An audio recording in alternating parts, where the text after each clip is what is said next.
And hello, everybody. My name is Jim West, and along with me is Dale Ross, and we are with Talking Preps OT. Welcome aboard.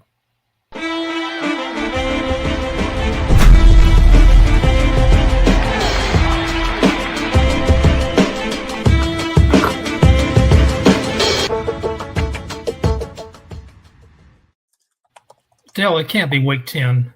We're going to start week 10, right? Is it crazy or what? It just seems like. That's right. We're getting there. Golly, next thing you know, I'm going to be drawing my AARP card. Well, sorry about that. I already got my AARP. So I guess we got a guest coming along. Yep. Let's get him on. Let's get him on in here.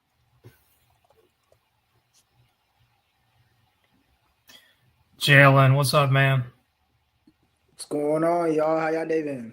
Oh, pretty good. I'll tell you what, I wish I had your frame. I mean, you probably have maybe 3-4% body fat. You're all slim. And here I am, a middle, mid-50s, all fat and everything, man. Welcome aboard. I will let Dale take over because he has a lot of questions for you. Well, goodness, Jalen. So I've picked up a nickname of West Side or Southwest Dale. And that's because of, obviously, I live here in the Southwest, and maybe somebody within our community seems to think I think too much about Southwest. I used to only be known as Olympic Dale.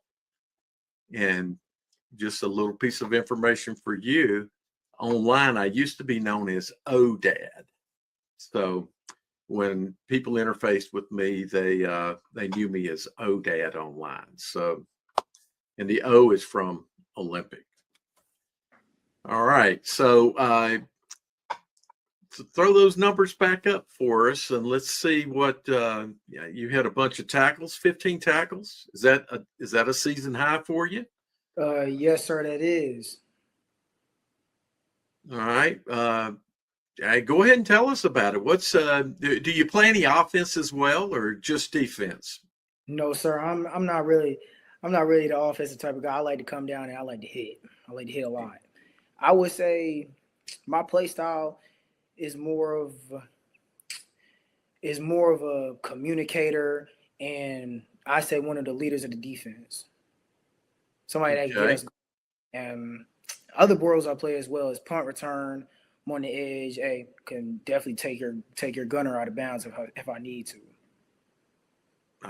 So you don't mind delivering a good block, just like yes, you don't mind delivering a good hit. It sounds like. Yes, sir. That's the fun part about defense, is being able to hit. You get to make some pretty dynamic hits playing a cornerback as well. Yes, sir. All right. How are you on pass coverage? Pass coverage this offseason, I would say last season, I've improved a lot on pass coverage. Technique, IQ, instincts, all of that. I feel like I've improved a lot. And shout out to my trainer, Coach Mack. He coaches at Providence. I get a big shout at him. Without him, I don't know where I'd be right now with my technique. My technique has improved a lot. And I feel now I have the confidence to guard guys that run 4'5", 4'6", 6'2". Anybody can guard anybody. I hear you got good hips, and I hope you'll have to have them, right? Yes, sir. Head on a swivel and good hips. Two important attributes of it. I got to add something right here, Dale. Dale, I just got to ask you: Doesn't Jalen give you just a little bit of like a Ronnie Lott type of vibe to him?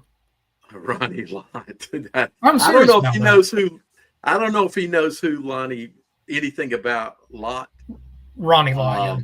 Very high. Yeah, I don't know if you know anything about him. Do you? Hybrid free safety, I say. 49ers, yep. And pretty much do it all. So you know a little bit about him then, huh? Yes, sir. Okay. I was gonna say go watch some film. I just like your confidence, and you're straight, and with us, and just everything about you just reminds me of Ronnie Watts. I mean, just talking to you, and also just the film here. Yes, and sir. of course, being at the willingness to hit. There's a nice hit. Yes, sir. Thank you. So, a few questions along those lines. You were talking about you got a tackle for loss, and one of the reasons that you said was your ability to read. And was it an RPO that you were reading at the time? Yes, sir. It was an RPO. Okay. And along those lines, how much film do you study? I study a lot of film, and another key factor in me knowing what plays are coming in instincts is our new defensive coordinator, John Lamont, Boston College alum. I pick his brain here and there. He's been there and done it all. You know what I'm saying? So to be able to learn from him, it's a blessing in disguise. Honestly, he knows how to break down tape to us as a defense and all of that. He can coach you on the fly at any time in any period of the game. I was going to watch this play here.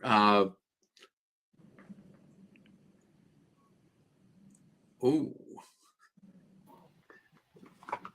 All right, so let's get back to your play and game film. Football IQ is a pretty important aspect of the game, and that's where a lot of players fail, is understanding what they're supposed to do on the field. And that means in any alignment situation, being able to read a quarterback, being able to read a wide receiver even. So tell me the keys that you look for in a quarterback to know whether he might be coming your way, and a receiver.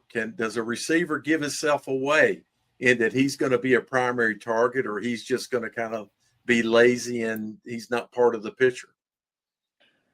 Well, the answer to that is I study the quarterback a lot more than usual, and down and distance, I'd say more. If the ball's on the right hash and I'm on the right side of the field, I would expect the ball to come my way, because no quarterback's throwing from the right hash all the way to the left sideline. That's just common sense in my eyes. That's how I think about it. And receivers, they don't like the block. We all know they don't like the block. So they're gonna come off the ball lazy, and as soon as when they know they're getting the ball, I know when they're getting the ball, but based off their releases and the speed, they're coming off the ball. So I'm going to tell you something about that. Receivers don't like the block. My youngest son, my oldest son played center. My youngest son was a wide receiver. Now, he was not fast, so he didn't play much. He had good hands, and what he really was good at was stalk blocking. And he taught. Actually, he helped teach a receiver that went on to play and start at NC State. So he helped teach him some technique of blocking. Now, so not all receivers are against blocking. I've seen some really good receivers come through in our time that are love that opportunity to be able to stand a corner up or stand a free safety up if they can. Now, some they just, you're right. They don't want to get involved in that. And they're also the guys that are the alligator arms as well. Yes. Right? Yes, sir. Absolutely. Those are the selfish. I feel like those are the selfish guys of the team. Hey, if you can't block as a receiver, you don't belong on the field. That's how I always see it. I love when a receiver can block. I love it. It gives me competition on block destruction. I love it. I hear you. Okay. Well, before we let you go, how many interceptions you have this year? Do you have any yet? I currently have 0 so far. Dropped one against West Cabarrus, man. That was a tough game for us, but I feel as though that was my best game in coverage and tackling. That was my best game so far this season. Most memorable. Don't drop them, man. You gotta, talk to those receivers about how to catch. I don't like that stereotype of DBs can't catch. Us DBs can catch now. Sometimes the DBs have the best hands on the field. So exactly. And what about pass block? PBUs? Do you have any of those? I have 2 on the season so far. I'm rarely targeted, so hey, Okay. I take that as an accomplishment. I'm rarely targeted. I currently have 0 touchdowns allowed on my side of the field. Good deal. Jim, you got any questions for him? Well, Jalen, just out of curiosity, what's your favorite subjects in school right now? My favorite subject, I say I like history a lot. History and English. English, okay, I got you. Well, that's awesome. Me and Dale are big history buffs. We just about any type of subject we like talking about history, as long as it doesn't get past about the 17th century or so. Anything past then, that bores me. But anyway, it's always good to have a history buff. Yes, sir. I love history all the way back to at least the 10 Years' War. Yeah, history's just great. So that's phenomenal. I feel like you always have to know what's happened before you was here and what's going on right now. Yeah, you got that right. Well, Jalen, it's just so great to have you, man. It's just you're a junior, so you got another year or so. Another question I was going to ask you about. I know you're in a leadership position. How do you mentor your underclassmen to improve, to practice? Is it a challenge for you? Not really. They're at Olympic. They're very coachable. They're very coachable in my eyes. Very coachable. You know, the things I really teach them the most is time and eyes and technique mainly. Because I feel like on the team, people look at me for technique at the DB position, because people may not have the technique, but they may have the hit power. And some people may just have the athleticism, not the technique. I'm the guy. And then there's other people I look at on the team that may have the hit power, and I'm looking at them asking questions as well. I'm not the biggest leader. I'm at the top dog, but I'm very encouraging to the underclassmen and upperclassmen as well. Yeah, that thing is called leadership, and that's something that's innate, and it's always good to have someone that's a leader on a football program. I'm sure your coaches love having you on the roster. So, Jalen, we wish you the best and hope you have a great time in the playoffs. Who do you play next week? We play Philip O'Berry. This is the game to clinch the conference title. Okay, I got you. Well, I hope the best for you. I think you guys got a special thing going on there, and so you're 6-2 right now. So you got Berry, and who do you have the last week? Hickory Ridge. Okay, I got you. Hickory Ridge.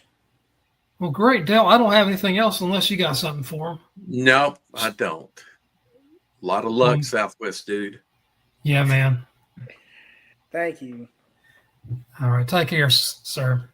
All right, you guys too.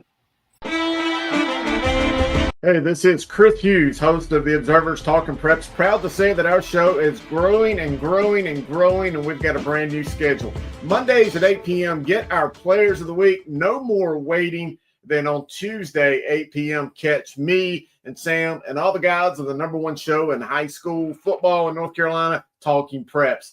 Wednesdays, 8:30, Dale Ross and Jim West will host Talking Preps OT Live, talking about statewide issues, trends, and interacting with viewers. And don't miss our post-game show Fridays at 11 p.m., where we wrap up all of the night's actions. At Talking Preps, we've got you covered all week. So last week, where'd you go to? What game did you go see? And was there anything interesting that occurred in it? It was 2 teams went to, there's a debate whether it's West Cary or Morrisville. It's Green Hope. If you go on their site, I think it says Morrisville. If their mail is a Cary address, even the school, they don't know if they're in Cary or Morrisville, but it's all incestuous in Wake County. It was Green Hope versus Willow Spring, which is going towards Fuquay, Farina.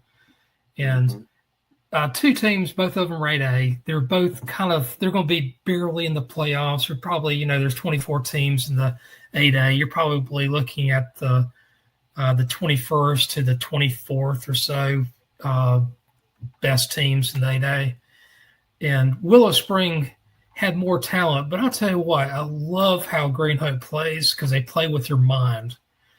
That first drive, they get the ball, and they held the ball for 10 minutes and 3 seconds. And just a lot of running plays, a lot of little short 4 or 5 yard passes, just moving the chains around. Not a very pretty game, don't get me wrong. Both teams played really ugly. A lot of penalties, a lot of drop passes. Well, not too many drop passes, some blown assignments here and there.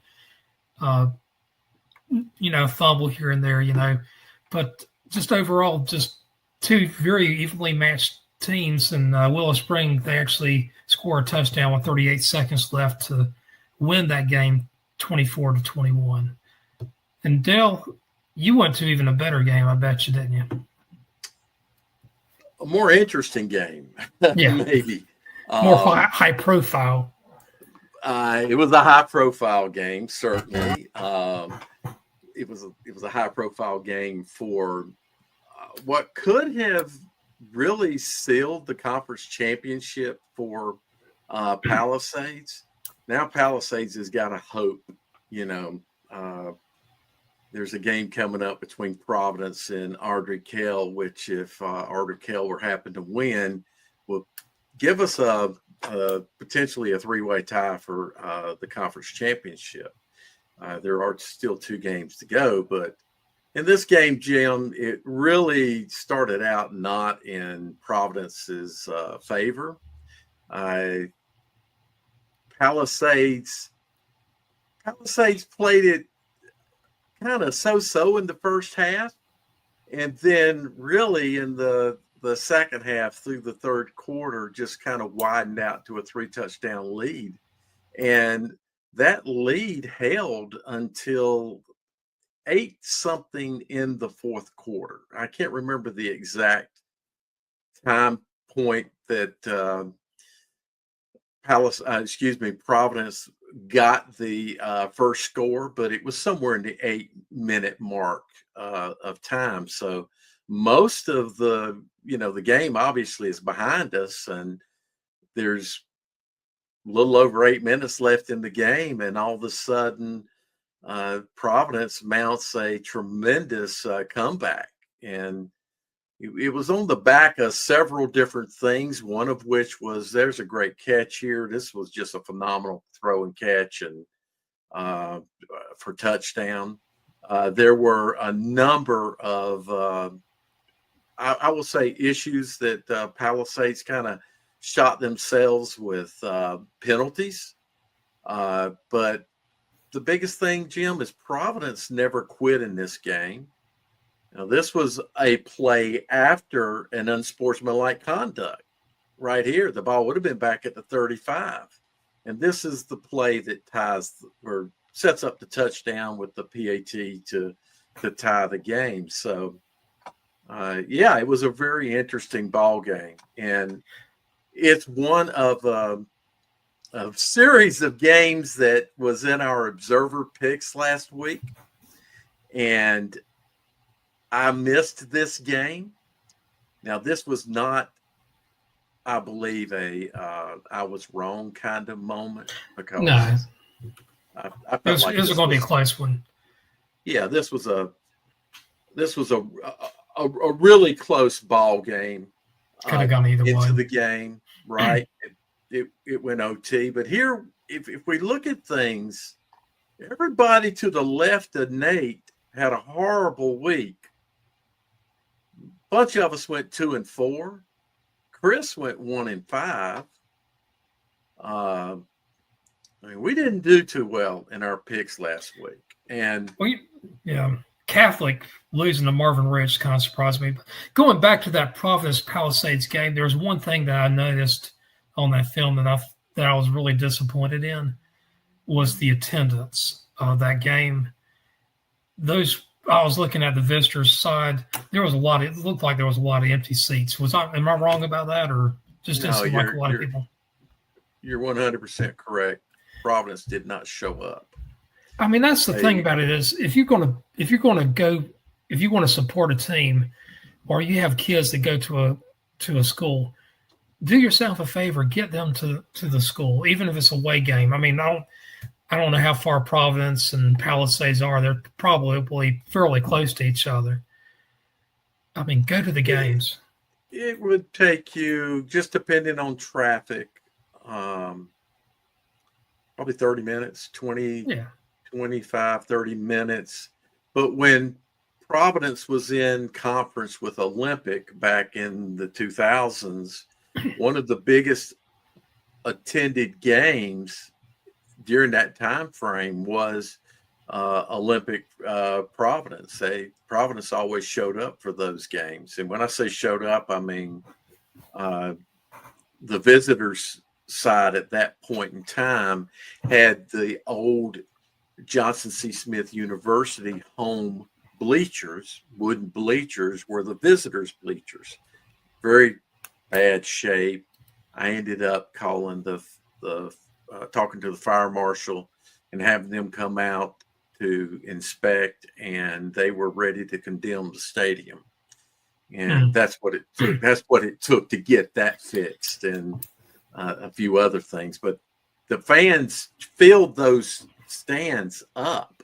So I don't know, Jim. It was not good attendance. It's just a disappointing thing, because I remember earlier on in the season, I went over to Panther Creek, and they were hosting Hoggard. And I mean, you know our geography. Hoggard's about 2 hours away from Panther Creek over in Cary. And there was 3 times as many fans from Hoggard than you saw just there at Providence at Palisades. And I don't like giving fans hard times. The ones that attend, thank you so much. For those of you that try to find reasons to not go to a game, you really need to come out there and show some community support. These kids deserve it. Exactly. Now, because of last week, were a number of things that happened, as you saw in those picks. And I haven't done this in a while. But, I wasn't right this past week. I'm taking my glasses off because this is not for the faint of heart. And I'm faint today. I don't know.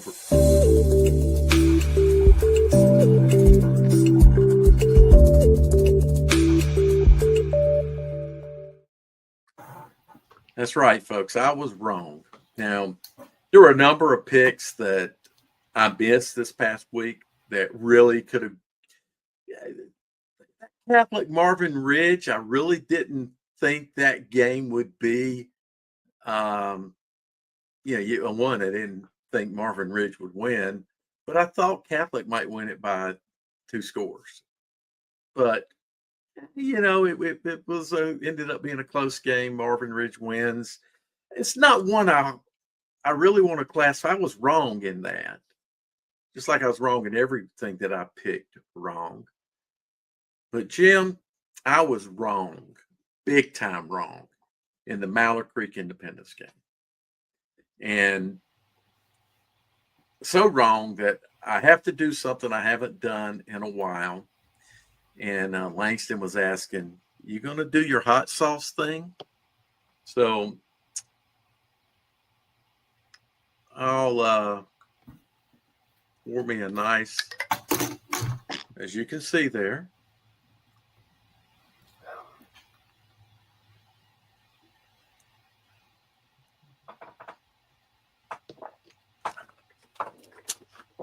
Okay.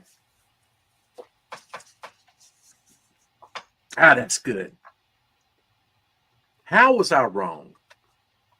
Or why was I, or do I consider myself to be this wrong? Well, personally, I think it was wrong for you to take that shot, but anyway, I digress. Mallard Creek's statement about Mallard Creek is defense, always defense. So, looking at this game, I thought physicality might be an issue for Independence. And, of course, a defense like Mallard Creek can present. I didn't think that Independence I felt like they would score. But I was thinking this was going to be a 21-14 maybe kind of game, something like that. I didn't think Mallard Creek was going to dominate the game, but I felt like their defense would be able to hold Indy enough to allow their offense to score enough, and maybe even their defense end up getting a score or something, a special team score or something, that they would be able to take this game. So where all was I wrong? Wow. First of all, Mallard Creek didn't hold Independence to 7 or 14. Independence scored 35 points. Second, Independence held Mallard Creek to nothing. Absolutely nothing. Now, that's a big swing, offensively and defensively, from what I thought would happen in this game. And thus why the hot sauce, which, I can do that because I like hot sauce. That might be rough on some people. Maybe as I get older, this will get rougher. I haven't done this in a while, Jim, but I have done this before in the past on the Talking Preps. I've eaten crow before, smothered in hot sauce. I might even do that. I just didn't have any crow available, but I can have some tomorrow to do, and so we might clip in a little bit of crow into this. We'll see how this goes. But Jim, I was wrong. I'm not afraid to admit I was wrong. Karen Belk, you're watching. I know you told me I would be wrong going into the game last week. So I'm sure you'll be watching. And DJ, congrats on your team, not just scoring points. I don't think anybody questions your ability on offense. And I just thought that defense would play better. But it turns out your defense did a fantastic job. And, I always say one of the best defenses is an offense. And if you shut down another team's offense, you put a whole lot of burden all on the defense. And apparently that defense broke, Jim. The Mallard Creek defense did. Yeah, it seemed like it. The one thing with Andy, especially since DJ's been there, they always seem to get stronger at the later end of the season. It just seems like, you remember the last couple of years, Indy's one of those teams where like, oh my gosh, they really come alive, I wonder if that was a sign that this Indy team is ready to come alive and maybe make a lot of noise in the 7A playoffs. I don't know, but just have the kind of vibes to me. Well, the thing you got to give thought to is that if there was anybody meant to coach Independence High School right now, it's DJ. He's the right person. He is part of the tradition that is a strong tradition under Tommy Knotts. He played right there, kind of in the middle to the latter part of the half. Actually, probably the latter. You would have to say the latter portion of the run. He was after Leak and Cox. He was the next quarterback up. Different type of quarterback, different type of leader. Good at both. He's a tough on the field, hard-nosed runner. A kid you didn't want to get him, for a quarterback you didn't want to come running at you. He's like having a fullback coming at you. But the thing that he's done, Jim, is he has brought the tradition, that legacy that has helped move Independence through the Knotts years. That kind of got. Now, Joe Evans did a good job of maintaining it, yeah. and Coach Geiler, Evans. I mean, they all kind of maintained that legacy, and then it kind of got lost, and that's a shame. Harden coached 1 year, and then was off. Then you had the Tully for a few years. Yep, it just it become not independence, and now it's independence. Immediately when DJ came in, it became independence again from a mentality point. They just had to put everything together. Yeah, I agree with you. I like DJ quite a bit.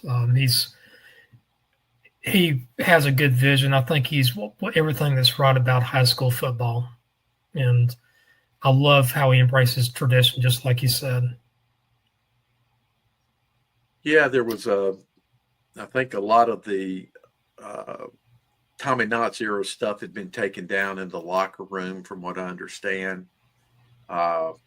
It was like, let's forget about it.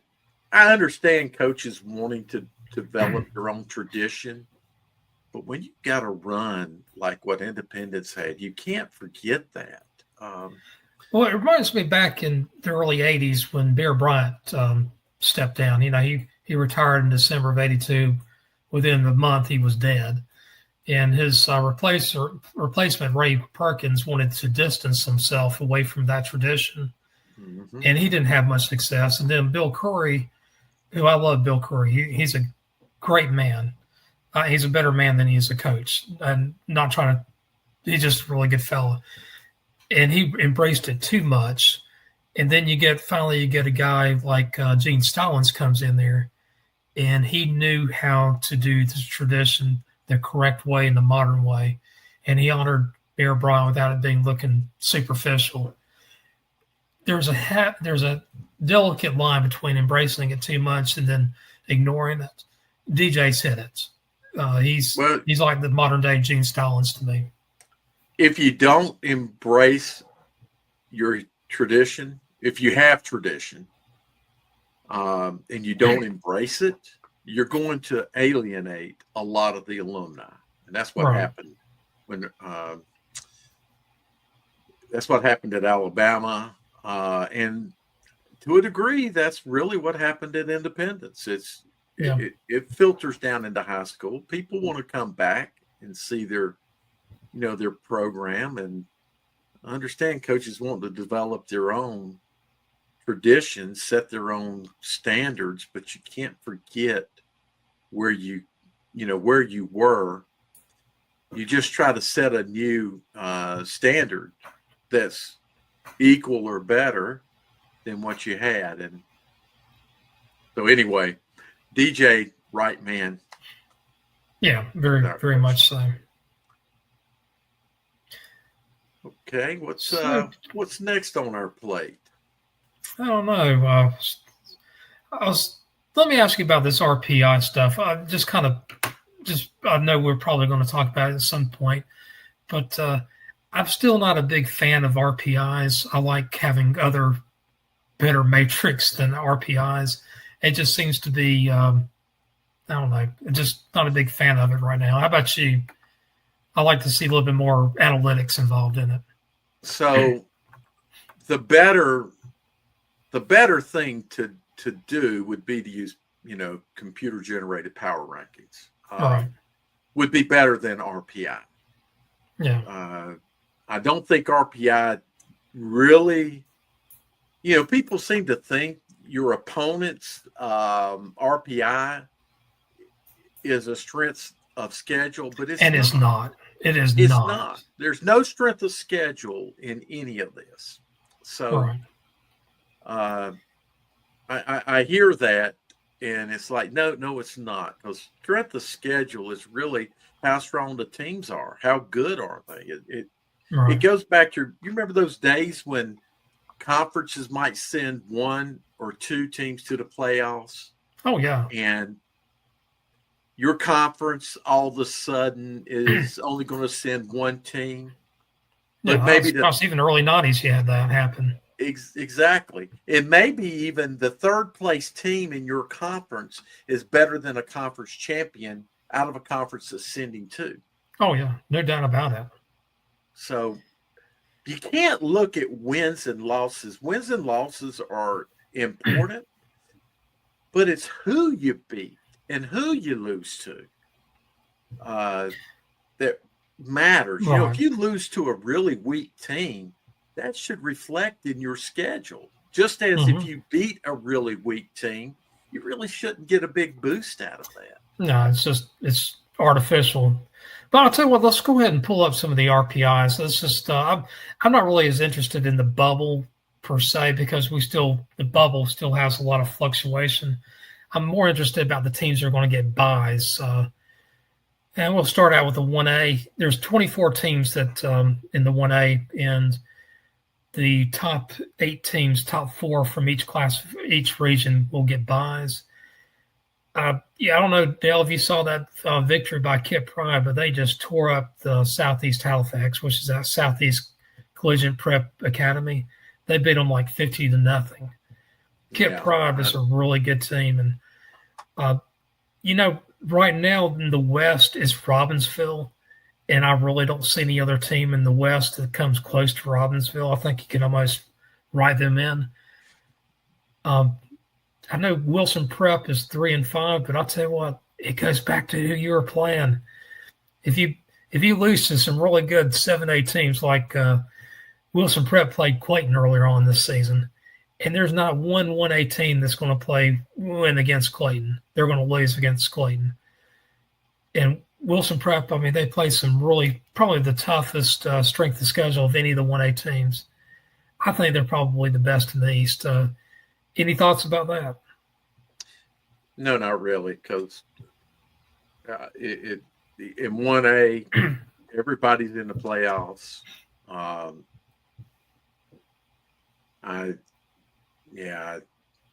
think we kind of got a disjointed point. Everybody that's going to get a bye are probably the ones that'll be playing later.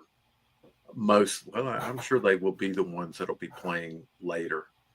Right. I just don't think RPI, unfortunately, is especially not a good indicator here at all. Right. And 1A, there's not many. There's only about 4 or 5 teams that are competitive. You get to 2A, you might have 10 teams that are pretty competitive. In the 2A, I think it's going to be a collision course between Tarboro and most likely Corvian. Although I'm sure Community School of Davison or even Murphy might have something to say about it. That third team listed up there, Allegheny, that's a really good team. Yeah, I'm thinking the West is going to be a little bit tougher road for teams to make it to the final game. I think Tarboro's, I pencil them in already and tend to think Corvian is the favorite. But they got to get through some good teams. So I was looking at the 2As, like in the East, Tarboro number 1, Warren County will go East. That's at number 6. North Duplin is 11. East Layton's 14. Those might be the buys, or 4 of the buys in that section. Corvian number 8. I'm sorry, but Corvian is a lot better than the 8th best team in the 2A. Just like we've been saying, beating the dead horse on that. But Corvian to me is the team to look out.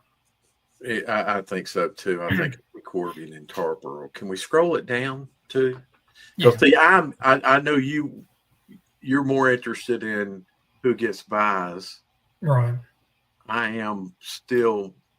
And there's only 45 teams, and actually it might be just 42 teams, but every team I think it's gets just in the 42. playoffs. Exactly. Yeah. So I think Lejeune might have something happened to Lejeune, I believe. I read something about they were competing, and okay, they're number 41 here. Okay, I gotcha. So but there's 45 teams in 2A. I don't know where the other 3 teams have gone to. Oh, here we go. There we go. I thought it was 42. Okay.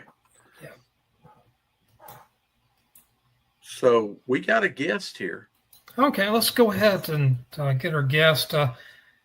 Hey, there we go. We got Scott. There we go. I got off my school Wi-Fi and hotspotted my phone. Scott, what's up, man? How we doing, guys? Oh, pretty good. Pretty good. Happy Tuesday. Is that what it is? This time of year, I lose track of what day it is sometimes. It's Blur's Day. We'll just call it Blur's Day. We know it's not Friday, so it's got to be a Blur's Day. I don't know if you heard me talking about your Marvin Ridge Catholic playoff game. I didn't. You didn't? So I was telling him because I think – I'm sorry. Go ahead.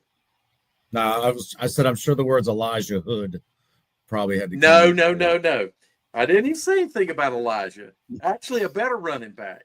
So I was on your sideline, and I think I've told you this. And I saw this guy in a hoodie, about my height, better build than me. And I got a glimpse of his face, and I knew immediately who it was when I saw the hair and face. So I walked over, stood beside him, and I said, D'Angelo, you can't hide from everybody. And it was D'Angelo Williams. And he told me he was there. He had been working with your running back there at Marvin Ridge. So that's where I was at when you came on. Gotcha. Telling Jim about that time. That was the first time I'd seen your team in person, and about the time that you and I started really talking to each other because of. No, those were really good years.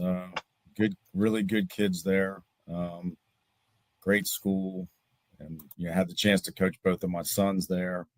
So yeah, those were good years, and actually both of my last 2 years there were ended at Catholic in playoff games. So yeah. Yep.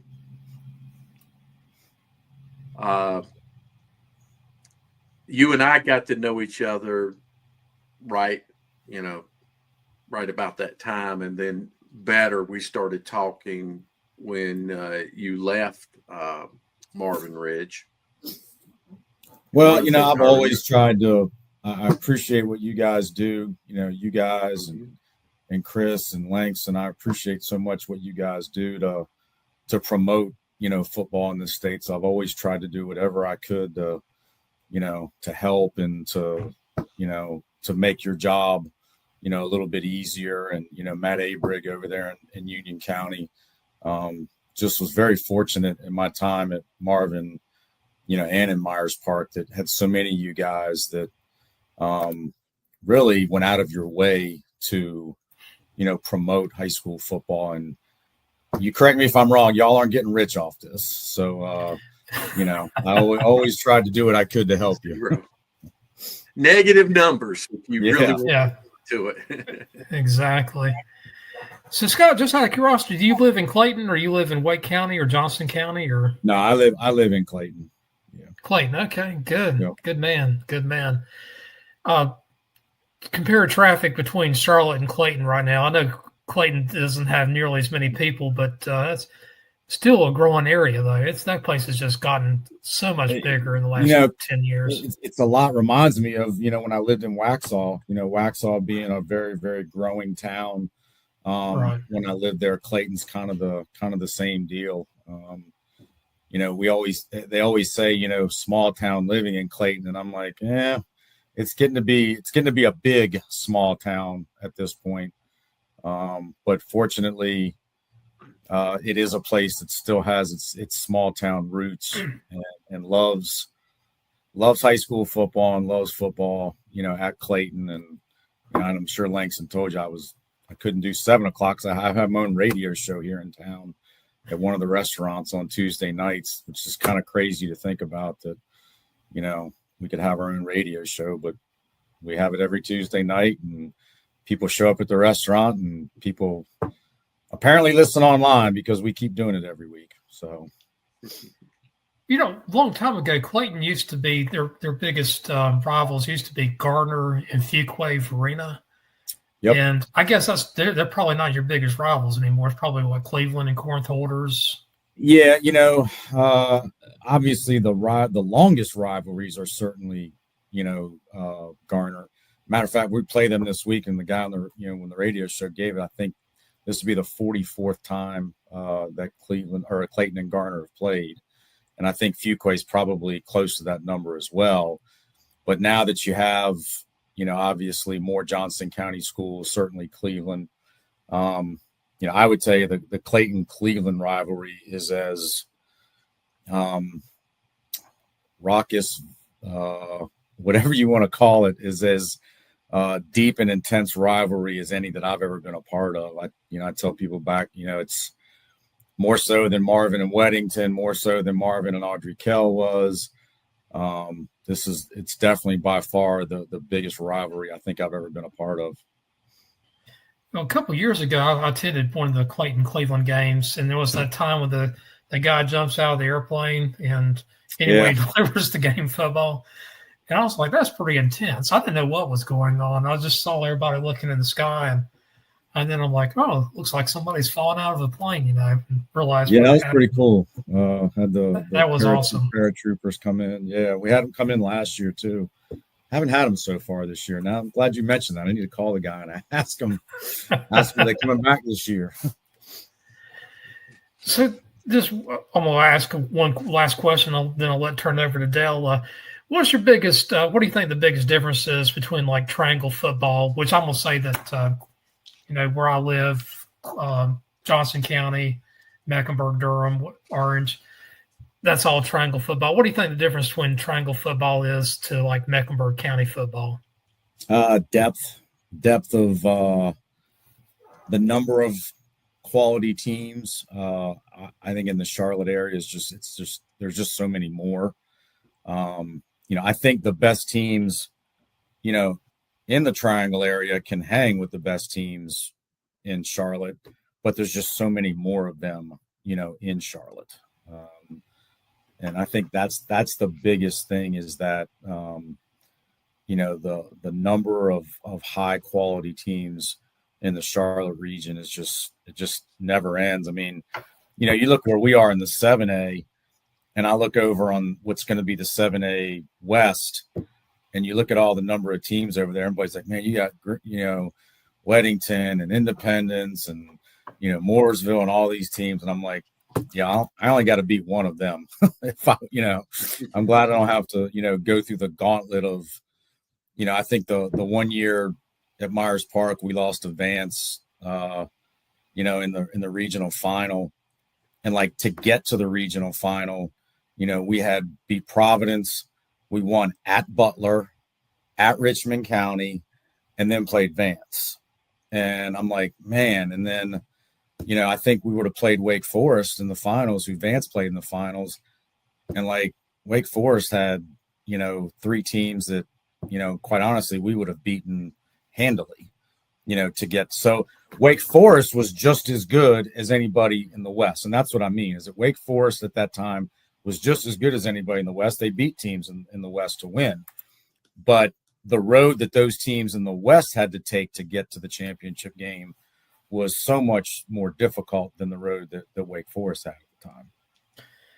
That's why I kind of tell people is like in the 7A, 8A, even in 6A, you might have 4 or 5 really, really good teams in the East.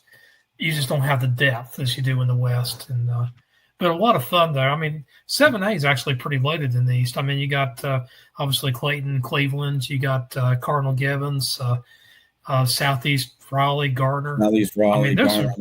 Our conference is just, just loaded. You look at, we beat South Garner a couple of weeks ago. They're going to finish 5th in our conference, and they've got a kid going to Notre Dame and a kid going to Georgia. And they're going to finish 5th in our conference. It's just insane. Yeah. It's a really good conference.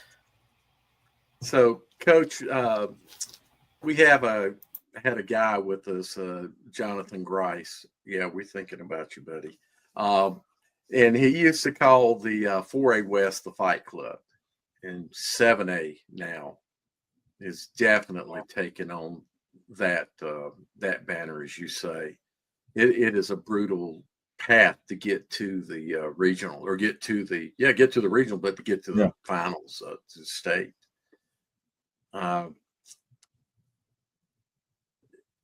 So there's so many things I wanted to ask you, but there's one of the big things, and I think one of the things that impressed me about you is the development of standards within a program and expectations of everyone as part of the program.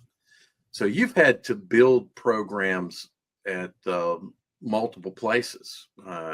Did a great job at Marvin Ridge. You took what many people felt like was a school that could do well, but just wasn't quite reaching those levels. And we're talking about Myers Park, and was able to build that. Can you talk about, and now you're at another place and another environment. Talk about building a program and putting your stamp of standard on. I think you use a good word there, standards. I think every place I've gone in, even, the two schools I was a head coach in Maryland were very similar to what I, had at Myers Park, and that both of them were one place that had 10 straight losing seasons when I got there, and we won a state championship there.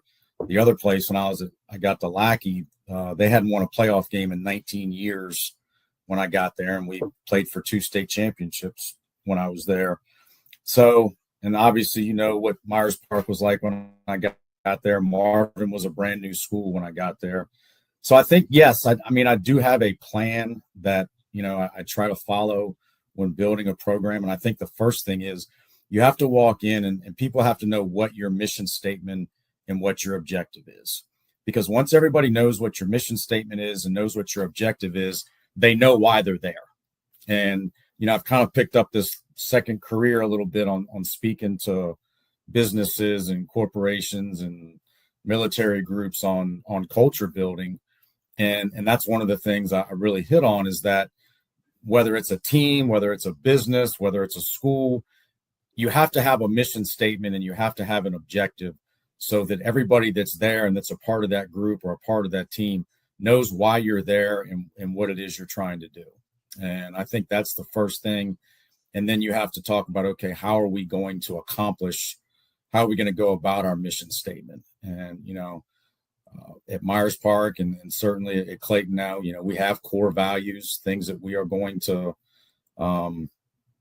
strive to be, and we have standards. I give Joe Evans a hard time all the time because, he always uses the standard and all that stuff at South Mexico. He stole that from me. He stole that from you. Yeah. Yes. He took, we did that. So we had at Myers Park. So he just kind of took it with him there. But no, we do have, certain standards of how we're going to do things on and off the field, how we're going to do things in the classroom, in the community.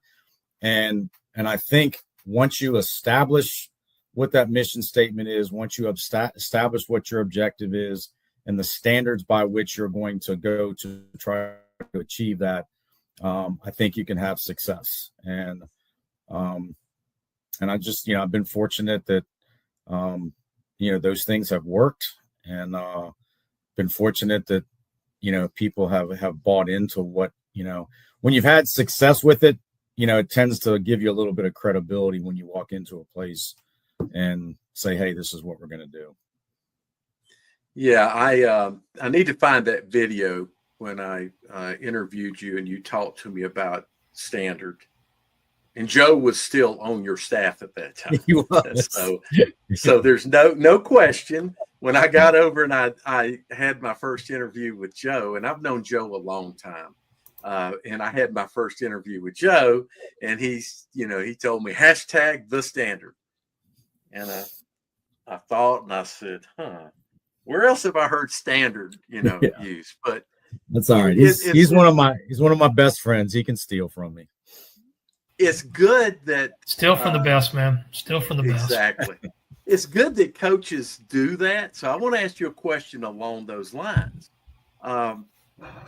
Maybe in Marvin Ridge and Myers Park geographically are close enough that when you come back and you take that, you can find some people that had coached with you that are aligned with you. Absolutely. But when you go to Clayton and you've got to, I don't know if you're on your own, but you are all virtually on your own, and you have to kind of put those kinds of people around you, and you can't build a standard if your core group of leaders are in alignment with you. How do you manage that? It was honestly probably at Clayton was as difficult as any place I've been, because as you just said, when I went from Marvin to Myers Park, I took guys with me. There were some kids that played for me at Marvin that went with me to Myers Park. I was very fortunate my first year to have Drew Whitman, who's, of course, left me and then has been at Country Day ever since. But I had Drew, who was a coach's son who totally understood things. But, Nate Poole, who had been with me at Marvin, came with me. So I was fortunate to be able to have some guys that that went with me. But when I got to Clayton, obviously we're in a whole different part of the state. And then I got that job in June. So I left the University of Maryland in the middle of June. So when you get to a school in the middle of June and you're playing a game in 2 months, and by the way, my first year I walked in the door and they said, oh, by the way, your non-conference schedule is Grimsley and then Wake Forest. And I was like, I'm sorry, what? That was our first 2 games right off the bat were Grimsley, and I think Grimsley won the state title that year. And then we played Wake Forest, and they were still, the Wake Forest of old then. So I didn't have time to really build a staff. And so what I've really done to kind of answer your question is I've really taken those guys that were here and kind of trained them to be, what I want them to be. And then I was able to convince Michael Seelan, who had been with me the whole time at Myers Park. I convinced him and his wife to relocate to Clayton from Charlotte. And so that helped me out to have him. And I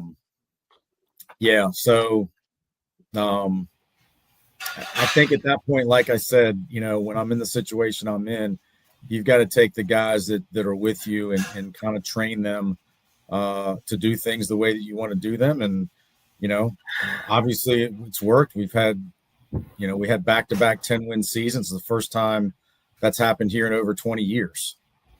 So, it's working, and, we'll see where we end up this year. But, I think that's what you got to do then is if you can't bring the people you want, you train the people you have.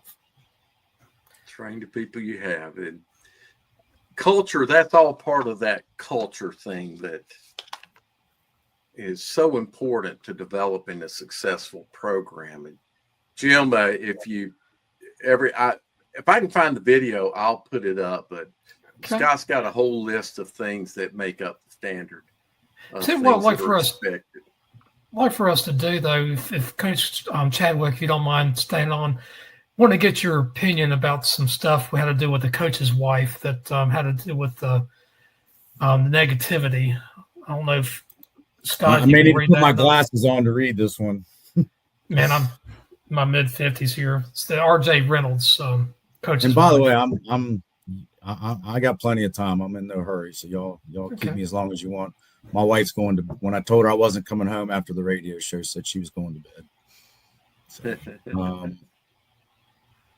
So it's basically all right. The same kind of stuff. Have you had a chance to read over it? I got it. Yeah. You got the gist. I you see certain things, several things like that, that people put out like that. And it all rings true for you as a coach. I joked about you guys not, being in it, for the money. I can assure you there's no high school coaches in North Carolina that are getting rich doing this.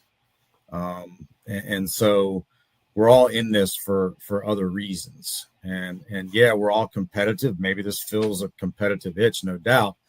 But we're all here, for the kids, and we're all here to try to make, kids better human beings and give them a better chance to succeed in life. Nobody is out here to try to, ruin some kid's career or anything like that. And I can understand, the frustrations of sitting up in the stands and being a wife and hearing people say things about, your husband, when the wife is the one that knows the sacrifices that, come into play, and the sacrifices that, that coaches' families go through. And my wife, I joke all the time, this is my 25th year as a head coach. And I think the only time she has ever said anything to anybody in the stands about anything was when my son was our quarterback, and they would say stuff about him. I think she kind of got to the point, she said, you can talk about my husband all you want. Don't talk about my son. So, I think she kind of lets that stuff roll off of her. But at the same time, you want people to understand the sacrifices that coaches and their families have to deal with. And, my daughter just married a college football coach, and my wife is like, what are you doing? Have you not paid attention all these years? Yeah. Don't talk about a mom's son at a football game. That's the thing I don't like doing, though. I don't like watching a game in the stands at all, because I hate hearing stupidity. And if you want to hear a lot of stupid stuff, it's just sit there in the fans. You get a couple of loudmouths that feel like they know everything because they watched football.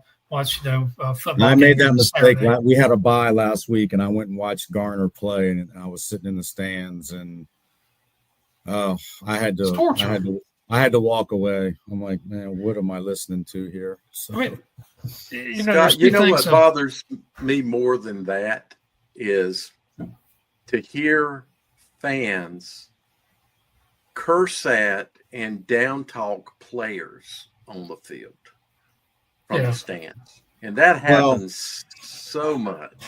These are 16, 17-year-old kids, and that completely boggles my mind that someone would talk about another person's child, like that. And that's the biggest thing is, and that's, I've always said that to people when you're sitting in the stands, you don't know whose family is sitting near you, whether it be a kid's family or a coach's family. And they just, I don't know. They don't deserve that. Yeah. One thing I'm going to say, and I know we're going to move on, about 15 years ago, Scott, when Carolina varsity had forums and things, I had a player from Mooresville contact me, and he was a kicker. And he asked me, how did he handle it? And I said, what are you talking about? And he said, these three men stand at the fence and they yell at me as I'm leaving the game. And it shook me so much, I changed my schedules that week, and I went to Mooresville. I saw that they had a home game, and I messaged them back. I said, I'll see you.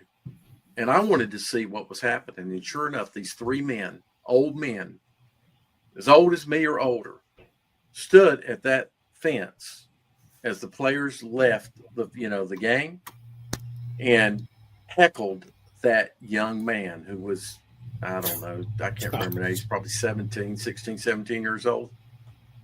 I stopped and I had a conversation with them. And first they got real defensive and like, who am I? And I'm like, who are you? Doesn't really matter who you are. You're doing the right thing. Yeah. Totally agree with that. That whole thing is. What's that? I'm sorry. I was asking Scott if he knows that guy below him. I do. Good old Mike, man. He's one of the best. What's up, guys? Yeah. Scott, much, Mike. Great seeing you on here. This guy right here now, I'll tell you, I've played many games that we followed, maybe the team he's played when he was at Marvin Ridge, and we would go when I was at Kannapolis, and we'd go and play Charlotte Catholic, and he had already played them. And this guy had him nailed. I mean, he always gave me a nugget every time we went and played those guys. That was extremely helpful. awesome football coach, awesome man. I appreciate everything that you've ever helped me with and done for me, man. That's it's been awesome. It was a real surprise to see you on here, man. Awesome. No, means a lot coming from you, Coach. You know, two coaches here, and Coach Chadwick, Coach Newsome's on because he runs a play that is one of my favorite plays. And we got to talking about it at a game back a few weeks ago. And Coach Newsome, what did you say about that play as far as Mecklenburg County is concerned? So, we talked about it in a play that we run, and I've thought about this for years. So a play we run at Butler and that I got from Coach Shuford that was at Butler before me was the play. It's called 28-29G. It is a wing T. It's a kind of a I don't know if I can say politically correct what we call it. It is a version of a wing T play, buck sweep. It's not a true, like a lot of people think buck sweep and wing T. They think of Charlotte Catholic, and the way Charlotte Catholic has run it has been kind of 4 yards in a cloud of dust type thing, and ours was more get your athletes in space and let them get out and run the ball on the outside. And I truly believe that if you look at the history of that play, that it may be one of the top plays that is run in this Piedmont Charlotte region over the last probably 25 years. There's a lot of history behind it, a lot of thought that went into that before I said that, because that's a bold statement. But the players that we had run it, the number of teams that were successful doing it, and the number of teams that we gave fits to that couldn't stop it was unbelievable. And so I wanted to first start with kind of the history of it. Coach Shuford, this is Coach Shuford's play. This is Coach Barry Shuford's play. I think Coach Shuford is one of the most underrated coaches in this area. I mean, he's won at places that not many people has won at, running this buck sweep that we ran. And it goes back to, I think Bessemer City. I'm not sure the exact record, but, he was the head coach at Bessemer City. And that Bessemer City had not done well and not won a lot of games, and he had those guys winning. He moved to Garinger, and Garinger had not won a whole lot and had Garinger in a draw, and that's before, back then, not everybody made the playoffs, kind of like they do now. Back then, it was really just 1 or 2 teams from your conference that made the playoffs, and he had them in a draw because, remember, you used to have to go pick out of a hat if you tied for the conference. If you tied for a playoff spot, you had to go draw out of a hat to see who made the playoffs. And he, so he did that. When nobody had really won, and nobody still really won consistently at Garinger. Come to Butler with that play, and we opened up Butler with that play, and that was the foundation of our offense. The 28 and 29G, the dive that comes with it, and then the bootleg and the different plays that come off of it, it was tremendous, and we were able to immediately start winning at Butler with Coach Shuford at the helm and running that play, and then. Then as soon as and that's close to being it. That's your traditional wing T buck sweep. We would run it a little bit differently. We would only pull the front side guard with it. We did kind of move to where we would call a backside play with it. But that's close to it. That's more like Charlotte Catholic's wing T there, not so much like ours. But we took that play and kept running. I saw how many people that it gave fits to. So when I become the head coach at Butler, we just kept running it, and we rode that play, and the players that ran it and the coaches that coached it all the way to 2 state championships. Coach Shuford, if you follow Coach Shuford's lineage, we left Butler, went to Parkwood and won at Parkwood High School running that play, left Parkwood, went to Olympic, and not that Olympic's ever been – just a bad team, but had them winning a lot of football games and there went to East Meck and won, and actually kind of talked to Coach Hales about it the other day, beat Butler with that play, running it when he was the head coach at East Meck back a time ago. So he's been successful running that play forever. I left Butler and took that play and immediately, again, the base of my offense is that play. Put it in at A.L. Brown. A.L. Brown has a history of very, very strong players and very, very strong teams. The first year we were there running that play, we broke every offensive record that A.L. Brown has ever had, both in scoring and yardage and rushing yardage. I think we had 3 guys that almost rushed for 1,000 yards. Definitely had 3 guys that had over 1,000 yards total offense, a piece running that play. And rode that play all the way through. Matter of fact, I can remember different times when we were in some leagues that probably we shouldn't have been in with, with Mallet Creek. The couple years we were in the Mecca, I think it was called then, but we had, Mallet Creek and Vance at that time, Chambers now, and Huff. And probably we were the smallest 4A school in the state at that time. And we beat Vance every year but once. Running that play. And then Mike Palmieri, that's when they were winning all their state championships. When we left the conference, he said, "Man, I can't wait till you get out of this conference. I'm so tired of trying to defend that buck sweep." So it was a tough play to run, tough play to defend. So we carried it out and kept running it.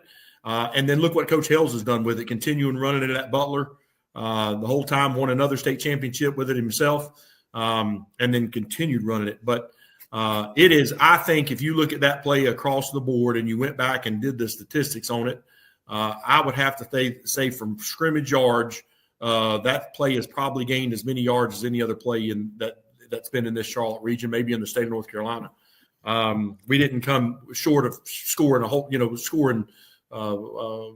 points when we were at Butler and even those first couple of years at A.L. Brown.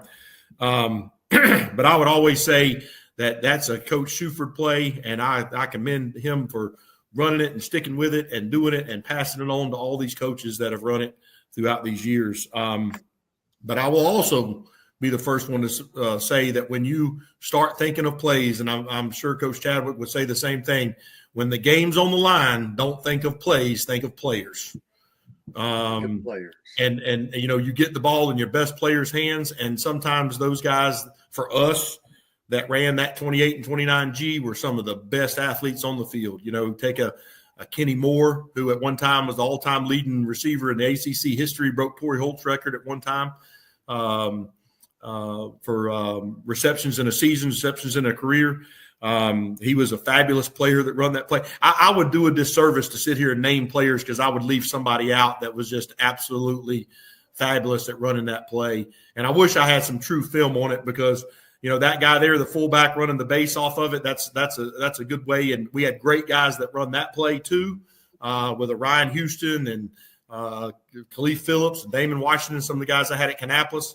But the waggle, a lot of people call it the waggle, the bootleg off of it.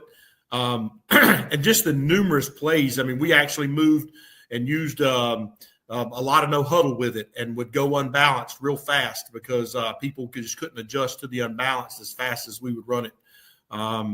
Just unbelievable plays. I wish I'd have kind of thought about it. I'd have to download a lot of film because I've got some things on it that we could show with Butler. And this is kind of more of the, again, Charlotte Catholic type of stuff. Not so much hand it to those athletes and get it in space and let those kids run. I actually went to the game at Butler this past Friday night and saw one of the fabulous guys that run this play, Anthony Short, that used to run this play for us. And I think Langston gave him a nickname at one time. It was PlayStation or Xbox or something like that. But that guy was phenomenal running that play. He had to counter off of it. That was great play. Prince Parker, rest his soul, was one that also ran it for us back when Coach Shuford was calling it. Just tons of players, which helps any play, right? Coach Chadwick, if you got good players, they can run about anything that you need them to run. But the big thing about it is if you had 3 kids that were selfless, that didn't mind blocking for each other as much as running and didn't mind running a play fake, you could really, really run that play successfully. Because a lot of times that one slot or that one wing would have to block for the other one, and he understood that that in order for him to be successful running the ball, somebody was going to have to block for him. And when you could get that selfless team going, then you could be very, very successful. And it was just a great play. It was a great play. I loved it. Still love it. I would run it every time. Right now, I'm coaching middle school football right now, and we were struggling on offense. And if I could have figured out how to put it in the 3 days of practice we had before our next game, I'd have put it in. There is no doubt. I was going to say, Mike, Coach, you need some help. Get Dale some barbecue. He'll probably come up there and help you out with installing some. Coach, I had so Jeez. many arguments with people that this is a wing tee because nobody could believe you guys were running a wing tee, and I tried to tell them there's many variations of a wing tee. Right. There's the Delaware wing tee. There's Maryland, which I think Catholic runs more of a Maryland type of wing tee. I think I'm right in that assessment. Delaware is even more cloud of dust type of an offense. I would probably have been one of those people arguing with you that it was wing tee because I grew up in a area where we had a school that was very successful in my hometown, McDonough High School, and won 3 state championships when I was growing up.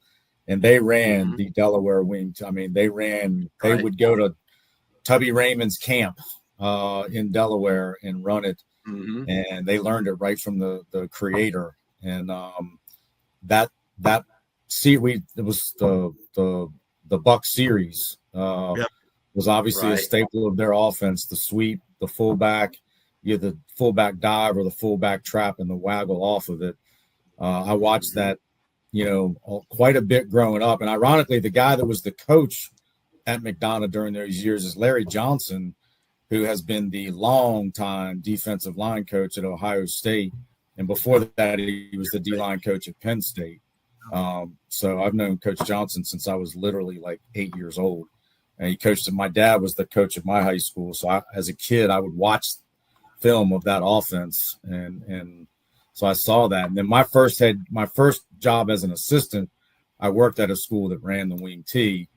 And so I've seen that play. I've coached that play. I can't say I ran that play a lot. I was the last few years when, particularly I wasn't one of the Charlotte guys that ran it because, my last couple of years in Charlotte, I had a guy that could throw it around pretty good. So that's pretty good guy. You pitch it around. But I even went back and watched the state championship games, and we had those same All-American quarterback type kids too. And you look at how much we run under center, running that play. It does. I've seen people try to run it from the gun. I've tried to run it from the gun. I watched the game, the Monday Night Football game, and just sat here and kind of counted how many times I see more pro teams. I see more college teams now getting back under center now. I think one of the reasons people really had got away from that and being under center was when you went to the dual threat quarterbacks, right. Your quarterback is just not as much of a run threat when he's under center. That's correct. And I think that's why, there's been such a switch to so much run out of the gun because your quarterback is so much more of a threat when he's in the gun than when he's under center. Right. Yeah. Agree.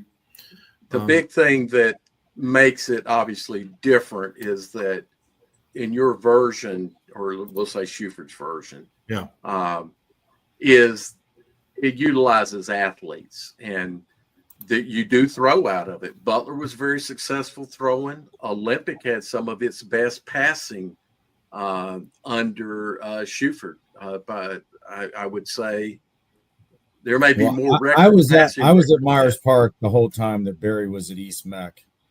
And I'm going to tell you, I hated East Mech Week. I hated playing them. I hated playing that offense every week. Our kids would much rather go play, Huff or somebody that was going to, throw it around and had great athletes. We'd much rather do that than get in the phone booth with, Barry and his double tights running all that stuff. And those kids were never more sore than they were after, playing East Met. Yeah, and that's what you have to do when you're a team. And there were times at Butler that we were, of course, much better athletically than some of the teams we were facing, and we didn't have to do some of those things. But a lot of times when I was at Kannapolis and we were playing Mallard Creek and Huff, and the same thing with East Meck when they were playing you guys in Myers Park and the other team, Butler, and the teams in that league at that time. I mean, you had to find ways to win. I told Mike Palmieri, if we'd have had a 40-second clock like they got now instead of a 25-second clock, we might have been able to win a couple of those games. No doubt. Because I would sit in the huddle and just look at the clock. I'd sit there and watch the clock and call a play and told our kids ahead of time to be very, very patient. I mean, if you look at what they didn't, Butler wasn't successful, but that's exactly what they did this past week against West Charlotte and gave themselves a chance to win towards the end of the game, even though I think they scored one late, but it was 14-0, going late into the fourth quarter against West Charlotte, who is one of the best teams in the state of North Carolina. So, I think you can do a lot of things with it, and again, which leads to success and leads to me saying that I think it's one of the very best plays that's been run in this region because of the amount of success that it's had with the teams that have run it, and again, Coach Shuford, Coach Hales, myself, and then the other coaches that have even picked it up. I know there's plenty of teams. I'll watch tape of other teams and say, well, there it is. Somebody else is running it there. So. And I've talked to a lot of people about running it over the years. And again, I would run it today and every single day. It would be the base of my offense. It wouldn't be all the offense, but it would be the base of it, no doubt. I guarantee you Brandon Sneed is running it. Brandon Sneed and I talk a lot about that play, and it's his go-to if he needs to go to it. And I'll tell you, I think if Barry Merritt, who was my OC at A.L. Brown, is now at Mallard Creek, and if he had his way a little bit, sometimes he would run it there too. So I think it's a fabulous play. I think I still see the history of football kind of turns over all the time, and it'll eventually work itself back to running that way. You see people all the time. Triple option is coming more of a thing. A lot of people talk. I look at what I'll tell you what. I look at offense. Coach Abel, that was at Davidson. Davidson hadn't won before and hadn't won after, but he won there, and look what he's going to Rice running this gun triple option. I mean, it is unbelievable, his offense and what he does. I watched them just destroy Charlotte, on TV, running that play, running that gun triple option or whatever, spread option or whatever he calls it. But all it is triple option from the gun. They actually had our quarterback committed there for a while, and NC State came in and stole him. Yeah. Well, they do that. Yeah, they do that. Well, guys, we've talked about a lot of good stuff today, and Dale, we need to get over to Clayton sometime to catch up with Scott. There's a pretty good place. I think it's called J-Stop that has a pretty good brisket over in Clayton. And, there's a couple of places there. There's one right outside of Clayton called Redneck Barbecue. Oh, okay. It's as good as – it depends what you want. I think J-Tops has better actual pork. The ribs and the burnt ends and the brisket and the chopped chicken are probably better at Redneck. Okay, gosh, I love brisket. I probably just got myself in trouble. But they say you're going to start paying for your meals up there. Yeah. Well, we've talked about a bunch of good stuff today, guys. I just wanted to thank everybody for coming in here. Mike, Scott, it's always good to catch up with you, man. It's been a couple of years since I've been down to Clayton. I need to maybe I'll be over there during the playoffs sometime. But I appreciate you guys having me. Any chance I can get back into Charlotte, I had a great time coaching and living there, and my sons and my grandkids are there. So yeah, it's still a big part of my life. Man, try out Hillsborough. Join us on a Friday night. We're still doing Friday nights. We just switched it to this format. If you get time, I will. Hopefully, my Friday nights aren't free for a while. Yeah, your Friday nights are pretty much. I mean, afterwards. Afterwards, I got you. If you get time, call in and tell us about your game. You can do it on audio. We'll do. Well, guys, just thank you so much from Jim West and Dale Ross with Talking Preps OT. Thank you so much for joining us. Take care.